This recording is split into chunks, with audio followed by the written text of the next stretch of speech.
بسم اللہ الرحمن الرحیم۔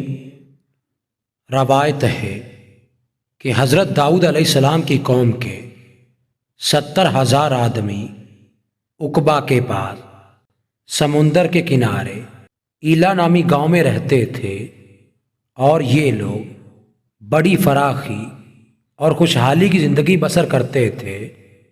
اللہ تعالیٰ نے ان لوگوں کا اس طرح امتحان لیا کہ ہفتہ کے دن مچھلی کا شکار ان لوگوں پر حرام فرما دیا، اور ہفتہ کے باقی دنوں میں شکار حلال فرما دیا، مگر اس طرح ان لوگوں کو آزمائش میں مبتلا فرما دیا کہ ہفتہ کے دن بے شمار مچھلیاں آتی تھیں اور دوسرے دنوں میں نہیں آتی تھیں۔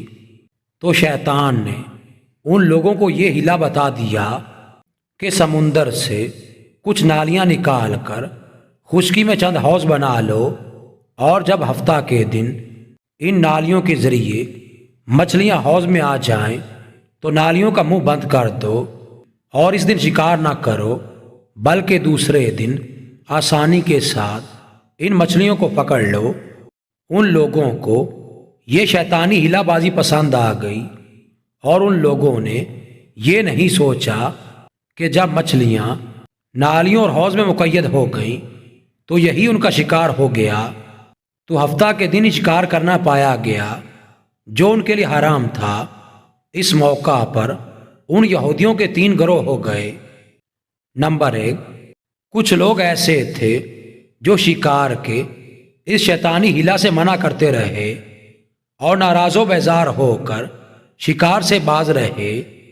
نمبر 2، کچھ لوگ اس کام کو دل سے برا جان کر خاموش رہے، دوسرے کو منع نہ کرتے تھے، بلکہ منع کرنے والوں سے یہ کہتے تھے کہ تم لوگ ایسی قوم کو کیوں نصیحت کرتے ہو جنہیں اللہ تعالی ہلاک کرنے والا یا کڑی سزا دینے والا ہے۔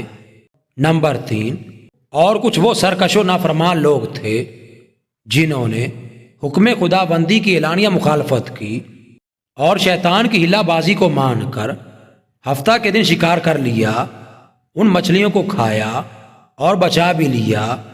جب نافرمانوں نے منع کرنے کے باوجود شکار کر لیا تو منع کرنے والی جماعت نے کہا، اب ہم ان معصیت کاروں سے کوئی میل ملاپ نہ رکھیں گے۔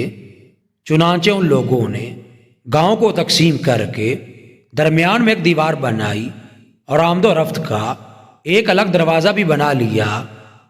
حضرت داؤد علیہ السلام نے غضبناک ہو کر شکار کرنے والوں پر لعنت فرما دی۔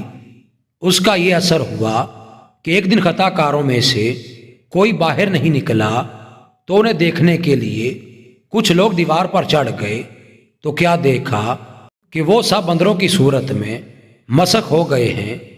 اب لوگ ان مجرموں کا دروازہ کھول کر اندر داخل ہوئے تو وہ بندر اپنے رشتہ داروں کو پہچانتے تھے اور ان کے پاس آ کر ان کے کپڑوں کو سونگھتے تھے اور زاروں قطار ہوتے تھے، مگر لوگ ان بندر بن جانے والوں کو نہیں پہچانتے تھے۔